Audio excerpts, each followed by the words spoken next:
Hi everyone.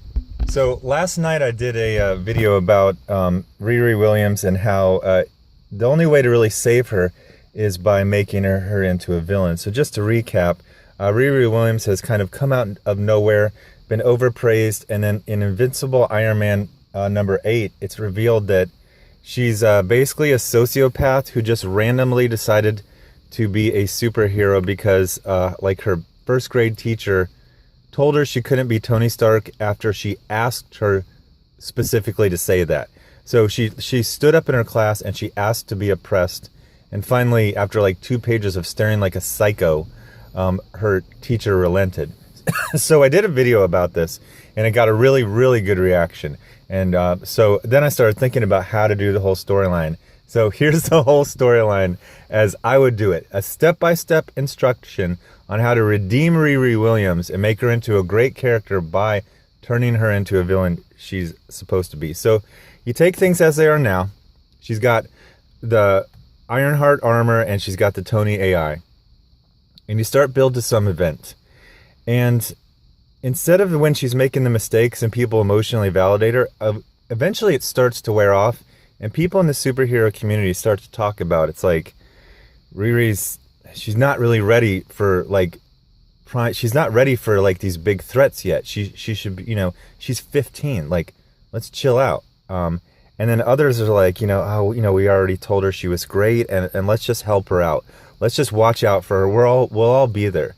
So she starts noticing that instead of team ups being this random thing, she's having a team up like every day.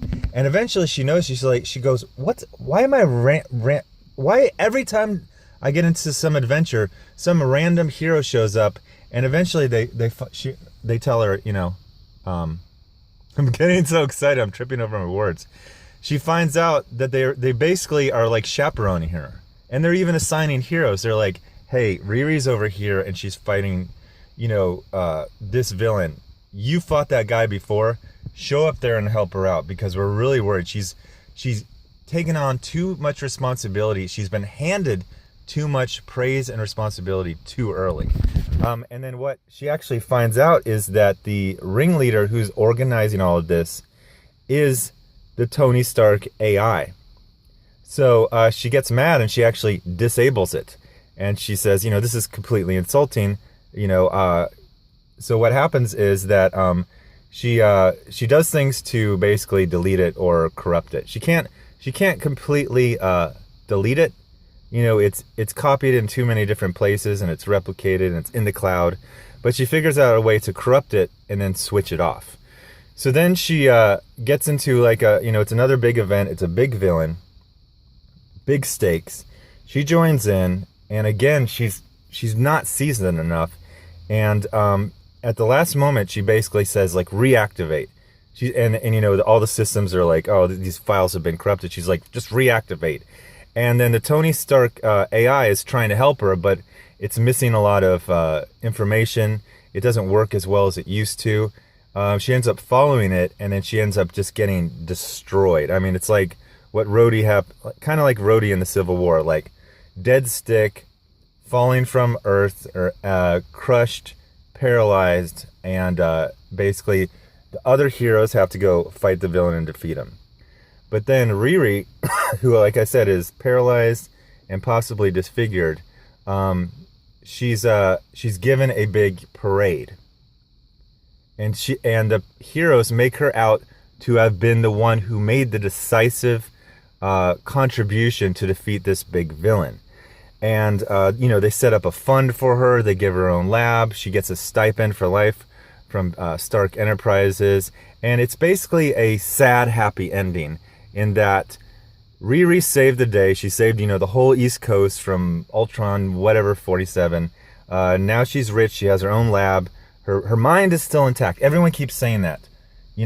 Her body's broken. The only thing's not broken is her, her brilliant mind and her iron heart. So they're doing all these like cheesy stories on her on the news. And then basically she just disappears from Marvel. You just kind of write her out and people say, oh, that was the end of the storyline. But then, and I'll show this is the Mark 15 armor. It was just like, It sells good in toys, but I guess it's like barely in the movies. So what happens are things are going back. You know, Tony Stark's probably back, and then this one of his earliest armors, his Mark 15, starts showing up and doing different things. Sometimes it's killing people, sometimes it's stealing components. Sometimes, since it's stealth, it's actually planting things, putting viruses into systems. And then it comes out that Mark 15's got to be some old enemy of Tony's. Because, it knows a lot about him, it knows a lot about his company, and it seems to really, really be messing with him. And so they start, classic hero stuff. You start looking for who it is. And then they find out there's this guy named Wesley. And he went to MIT, same time as when Riri did. And then Riri's a professor there. They actually gave her an honorary degree, and she's actually teaching there. Or she's kind of got like a figurehead position, so she's pretty banged up. But Wesley is kind of a troubled guy. He had been at MIT, and then his mother had died, and her death was blamed on, something Stark related. And he kind of disappeared. He had briefly, tried to be an actor, but then he started getting back into academia, but he wasn't going to classes. He was auditing things online. He was taking online classes. He had some money. He's from a rich family. He was paying for private consultations, on Skype. He was writing papers and having them reviewed, peer reviewed. And it finally comes out, it looks like this guy. But there's this other evidence where it looks like, okay, yeah, it's this Wesley Cochran, it's a classic revenge story. His mother was killed, crossfire in a Stark event. But then you find out he was actually estranged from his mother. She was like a crackhead who barely ever involved with him. And he was actually raised by his stepmom, who's doing just fine. His dad's doing just fine. What's more, you find out that he's got a best friend that was saved by some Stark tech. So it's starting to really look like it doesn't make sense that he's a villain. So finally, Tony's able to defeat him. He rips the faceplate off of the Mark 15 armor, and it's Wesley Cochran in there. But he's frantic, and he goes, "Oh my God, get me out of here. She's crazy. You don't even understand." And then the armor starts to electrocute him and kill him from the inside. All you're seeing is his face. So it's just his eyes, melting and going on fire, and then he just dies inside the armor. So then basically the armor dies, and it's all fried. All the components are fried. The processors are fried with the programming, the AI in it. It's all fried. And then it starts transmitting just a very simple signal. A lot of different ways, Morse code. And it's just PLBG. It does that a couple times, and then it does shut down. So then Tony's like, okay, I guess I don't understand. And then he gets hit with a lawsuit, and the lawsuit is from Riri. It's been like 5 years. She's about 20 right now. And it's a lawsuit, but it's also a lot of allegations, some of which are true, some of which aren't. He basically gets like, not as bad as Bill Cosby, but he almost becomes like a Bill Cosby. Like, he gets sued for legitimate things he did. Like, give a 15-year-old girl a bunch of equipment that eventually got her hurt. Not get her proper counseling, not get her proper supervision. And then she's able to sue not just Tony, but she's able to sue S.H.I.E.L.D. She's able to sue, her old school, that teacher who gave her the idea. Everyone. And then she starts doing a bunch of, so it's like she's suing all of them, so they're all kind of banding together. And Tony's like, yeah, we can fight this. And then she starts making some, kind of grimy allegations about him. And then some evidence pops up, some planted evidence. Not enough to put him in jail, but it's enough that it's like she's going to win. And she gets everything. She gets Stark Enterprises. She gets millions from the school board, from S.H.I.E.L.D., everyone. She is rich. But she's not made out to be like a money grubber. It's very much, they say, oh, this poor little black girl was not looked out for by all of these people. So what happens is Tony's destroyed. And, like I said, he's basically Bill Cosby. No one wants to talk to him. No one wants to consult with him. He has no money. He's living like in a bummy, bum hotel in like Arizona. Just trying, because literally people are disgusted by him. and he starts drinking, and he's drinking himself to death. So he's in this bummy hotel, and he's drinking. He starts having a heart attack, and he's kind of welcoming it. He's like, come on. He's probably pushing 50 right now. I think he's about 45 in the comics. This is like 5 years later. He's dying, and then the TV, it starts flickering, it's blaring, it's switching channels. He's like, can I just die in peace? He'll say like a classic Tony Stark quip line. And he's hitting the remote. And then he's looking at the remote, and it's like a modern remote. And then he notices it's a TV. Now, this is a bummy hotel, but this TV is way too old, even for a bummy hotel. It's like a TV from like 1951. And he's like, okay, remote doesn't work with this. And he's flicking it, and then, his brain starts engaging it. He's doing some troubleshooting. He's just being Tony Stark. Even as he's dying, he's trying to figure something out. And then, he opens the back, and there's no batteries in it, but there's a light on. It's powering. It's working. So finally, it flickers on, and it's Riri. Here's the thing about Riri. Riri is 20, and she's fine. Her face is fixed. She's standing. She's walking. And he's like, what the hell? And she basically lays it out. She goes, did you figure it out? The clues I gave you. I thought they were kind of obvious. It's like, he goes, I thought he had an inkling it was her, and because of the timing of the Mark 15 and then the lawsuit, but everyone thought he was crazy. That's one of the things that ruined his reputation. He started blaming this like paralyzed hero for all of his problems. So they're like, everyone's like, you are garbage. So she's like, the Mark 15. He's like, yeah, because you were 15. He was 15. She was 15 years old when she was given more responsibility than she ever had. No one really looked out for her. She ended up getting paralyzed. And then PLBG, the little message, was poor little black girl. And she says, basically, he's like, what? I tried to help you. And she goes, none of you guys tried to help me. You used me so you could feel like you were progressive and caring, this poor little black girl from Chicago. She's like, I was 8, and I stood up in class and I said something that was very disturbed. And my teacher, instead of sending me to a counselor or a psychiatrist, she totally encouraged it. And she goes through this whole litany of people who she had exhibited troubled behavior. She had exhibited not being as smart as they said she was, and being overpraised. And finally, she was so overpraised and so coddled that she ended up being defeated and paralyzed. And then she says, then I couldn't even just own what happened to me. Then I had to be praised as a hero. So then basically her being praised for a hero by for failing, and she basically has lost any love for the concept of heroism. She basically sees them all as people who use other people to basically stroke their own egos and get a vaunted position in society. So the thing is that that Wesley Cochran had actually been basically her public face to the scientific community. She was still very interested in science. She still had aptitude, and she was a genius. But she realized she was never going to be challenged, especially as the paralyzed version of herself, because she was working there at MIT, and she would just write these little dumb papers, and they would get published everywhere. And she's like, I can't do this. So she found this washout of MIT. A guy she kind of knew, and she paid him to basically be her public face.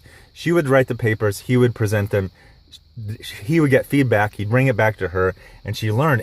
And being challenged for the first time in her life, she actually not only lives up to the reputation she gets, but she exceeds it. She basically figures out a way to zombify electronics. She discovers a new way to power, program, and remotely control electronics. So you can have a PlayStation 2, you can open it up, you can take the processor off of it, and the process that she can do to electronics, you can unplug it from the electricity, it will still work. You can take the Iron Man armor, you can zero out the operating system, and she can still reprogram it with her own operating system. The reactor can go dead, and then the armor can still work. Not as good as if the reactor was on, but this is in Tony. So getting back to him dying, and she's revealing. So she does like a shortened version of this because he's dying, and then she's like, and she says, you know, I always wanted to kill you, but even I realize I have my limits. That was one of the things I had to learn was my limits. That's why I was able to go so far, because I finally had people telling me my limits. She goes, I know I couldn't kill you. I can't kill Tony Stark, but I could get Tony Stark to kill himself. So she's the old TV, the old phone in there, they had all been monitoring his vitals. So she literally knows he's dying. And she even shows, she's like, this is your heart. This is you dying in, 2 minutes. She's also like, oh, I've disabled, the EMT. They're not going to get there in time. And then she's this like, boy, bye. And she just turns it off. So Tony, he's dying. He literally has like a minute to live. But he knows that his neighbor in the next year, he was like an old EMT who had gotten kicked out. So he's got like some the paddles to bring your heart back. And so he basically goes over there and he's like gives him some instructions. He's like, I'm gonna bring me back. And then so what happens is Riri is now basically she releases some of this technology and she becomes like the next big thing. The problem is, she's really good at discovering it, but she's not good at optimizing it. And at this level of technology, it's basically like the Enterprise. They basically skipped from the 21st century to the 23rd. And even Tony, when he doesn't die, he's basically rejuvenated by hearing about this new technology, getting his name back, getting revenge on her. He finds out that Riri, while she could discover it, she's not as good as optimizing it and finding new applications for this technology. So this technology is basically, it's like, imagine the entire Enterprise as one application and program. So, they had the replicator, which would create things. They had tractor beams. They had phasers. They had, warp drive. So this is almost like all that technology in one. He's able to create these basically like 23rd century armor suits that optimize her technology better than she can. So basically, then you go into a whole nother storyline where he's getting his name back, he's getting revenge, he's proving his case on her. And finally, when he defeats her, she's like, all right, I'm an adult now. And you got all the evidence to prove that I'm a villain, prove everything I did. She's like, just freaking kill me. And he's like, I'm not gonna kill you. You were my charge. You destroyed me, but and so he basically worked he did some kind of Game of Thrones type of thing where she actually had to vouch for him and retract a lot of the accusations, because what she found out was that it was kind of like a hostile takeover thing. To retain a lot of her money, she had to actually bring him on the board while trying to destroy him. So because he was basically, it's like when they brought Steve Jobs back to Apple, kind of one of those type of things before he actually was officially like in charge of it again. So basically what happens at the end, he's defeated her, and now he uses her tech, and he's like, you give me a new lease on life, you give me some new live for. Also, this tech, it can literally, like, you can use it to rejuvenate people, heal injuries. So he's actually younger. She's healed from her injury. So she's like, kill me then, I mean, you basically almost killed me when you let me go in that suit when I was 15. He's like, I'm going to give you everything you want. You wanted to be loved. You wanted to be a genius. You wanted to discover this new. And then he basically does this thing where he bathes her body in these energy, where basically she's unstable in this time. He's like, you are unstable, vibrational, whatever frequency. He's like, you're going to explode or just separate into your atoms if you stay here. But I can send you into the future. And in the future, you'll be at the right vibration. I don't know. This is kind of some kind of like Star Trek excuse. So basically, he sends her to the future. They're all waiting for her. They've got a parade.